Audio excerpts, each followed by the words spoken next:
네, 안녕하세요. 오늘은 오리엔테이션에서 예고했던 대로 정치의 의미와 기능에 대해서 공부하도록 하겠습니다. 그럼 우리 순서상 1단원부터 나가는 게 아니라는 거 다시 한번 양해해 주시고요. 오늘은 이제 정치가 뭔지, 그리고 이 정치 형태 중에서 민주주의라는 게 있는데 이건 또 무엇인지 이 두 가지에 대해서 공부하도록 하겠습니다. 먼저 여러분 정치가 뭘까요? 뉴스나 신문에서 아마 정치 뉴스 이런 말 들어보셨을 거예요. 정치하면 뭐 대통령, 국회의원 이런 사람들이 떠오를 텐데요. 사실 이 정치는 일상생활에서 구성원 간의 어떤 대립과 갈등을 조정해 가는 모든 활동을 정치라고 할 수 있습니다. 정치의 의미를 적어보면요. 정치는 구성원 간 대립과 갈등을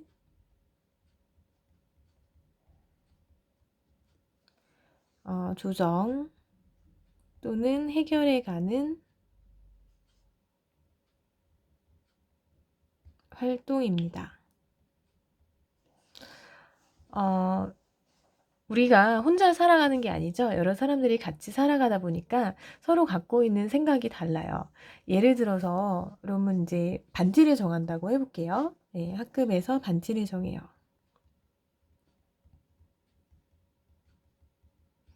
예, 여러분이 실제로 등교 계약을 하면 아마 동아리별로 반티를 정할 건데요. 반티를 정할 때 서로 선호하는 모양이 달라요. 예를 들어서 뭐 어떤 학생은 꽃무늬로 하자. 네, 뭐 또 어떤 학생이 캐릭터로 하자. 네, 또 어떤 학생은 좀 특이하게 우리는 뭐 환자복으로 하자. 등등등 해서 여러 가지 의견이 나옵니다. 근데 이거는 서로 갖고 있는 생각이 달라서 그런 거예요. 개인마다 선호하는 디자인이 다르죠. 이렇게 많은 선택지가 있음에도 불구하고 그럼에도 불구하고 한 개를 선정해야 돼요. 네, 한 개의 반티를 선정해야 됩니다. 그러면 서로 갖고 있는 의견이 다른데 이 한계를 선정해가는 이 과정, 네, 이것을 바로 넓은 의미에서 정치라고 할 수 있습니다. 그러니까 정치는 네, 이렇게 여러 가지 대립과 갈등, 네, 이거를 극복하고 조정하는 이 과정, 이게 정치예요. 네, 이때 정치는 넓은 의미에서 보는 거죠. 네, 그래서 넓은 의미에서의 정치는 우리 일상생활과 다 관련이 되어 있습니다. 네, 그래서 정치는 굉장히 폭넓게 우리가 볼 수 있다는 거 여러분들이 알아두시면 되고요. 이제 이게 우리는 학급의 예를 들었지만 뭐 국가 차원으로 만약에 확대가 된다면 국가 차원에서도 여러 가지 정책을 결정을 합니다. 사람들마다 생각이 달라요. 그래서 많은 대안들이 있는데 그 중에서 한 개를 하는 거거든요. 예를 들어서 뭐 코로나 19 때문에 지금 학교 개학을 어떻게 할까? 네, 개학을 연기할까? 아니면 뭐 연기를 하더라도 온라인 개학을 할까? 등등등 여러 가지 방안이 있잖아요. 근데 그중에서 한 개를 결정하는 그런 과정이 국가 차원에서 보면 정치라고 할 수 있겠죠. 이런 거는 뭐 교육부라든지 정부가 결정하는 그런 상황이겠죠. 네. 그래서 정치라는 게 굉장히 넓게 넓은 의미로 쓰인다는 것을 여러분들이 알아두시면 됩니다. 그러면 이 정치 형태 중에서 가장 기본이 되는 게 민주주의예요. 네, 이 민주주의가 뭔지 한번 알아보겠습니다. 그럼 민주주의가 뭘까요? 그냥 민주주의가 뭐냐라고 물었을 때 대답하기 어렵다면 한번 이거의 반대말을 좀 생각을 해볼게요. 네, 민주주의의 반대말. 네, 민주주의의 반대말이 뭘까요? 민주주의의 반대말은요, 독재예요. 이 독재는 뭐죠? 이거는 혼자 통치하는 거예요. 네, 한 사람이 어떤 정책을 결정하고 통치하는 이런 체제를 독재라고 합니다. 근데 민주주의 반대말이 독재라는 거는 즉 민주주의란 무엇일까요? 민주주의의 의미. 이거는 혼자 하는 게 아니라요. 여럿이 같이 하는 거예요. 그래서 민주주의는 다수에 의한 통치라는 의미를 갖고 있습니다.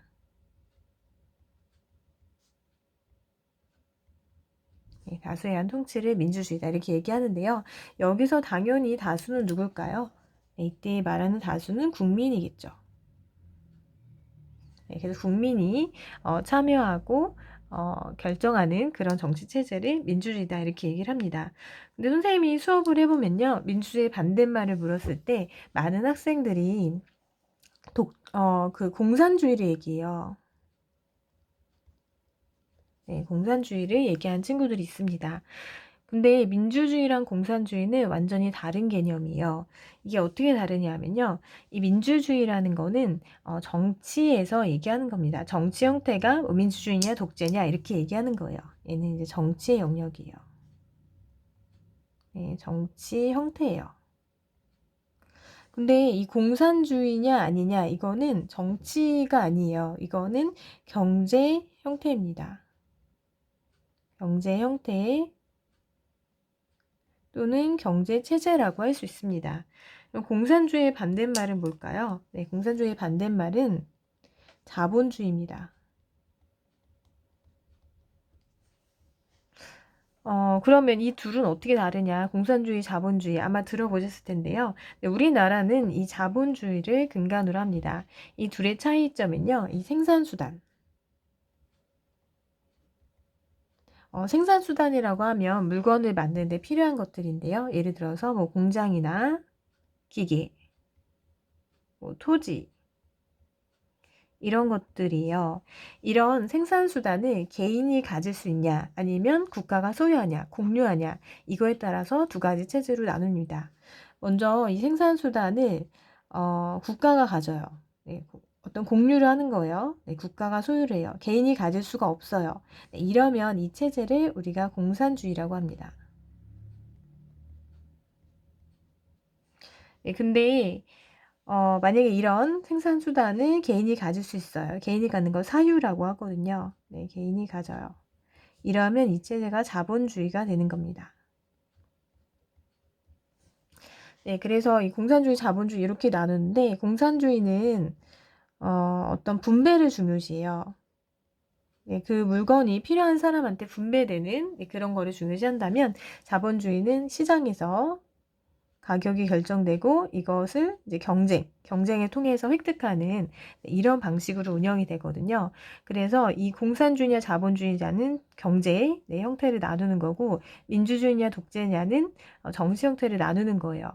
이렇게 보면은 이 민주주의의 반대말이 공산주의라는 거는 성립이 될 수 없는 거죠. 네, 그래서 민주주의의 반대말은 독재, 그리고 민주주의는 국민에 의한 통치, 다수에 의한 통치를 의미한다 이렇게 보시면 됩니다. 그럼 다음 시간에 2강에서는요, 이 민주주의가 어떻게 발전해 왔는지 그 발전 과정을 살펴보고요, 민주주의를 이루는 기본 토대, 이념이 무엇인지에 대해서 공부하도록 하겠습니다. 네, 오늘 수고하셨습니다.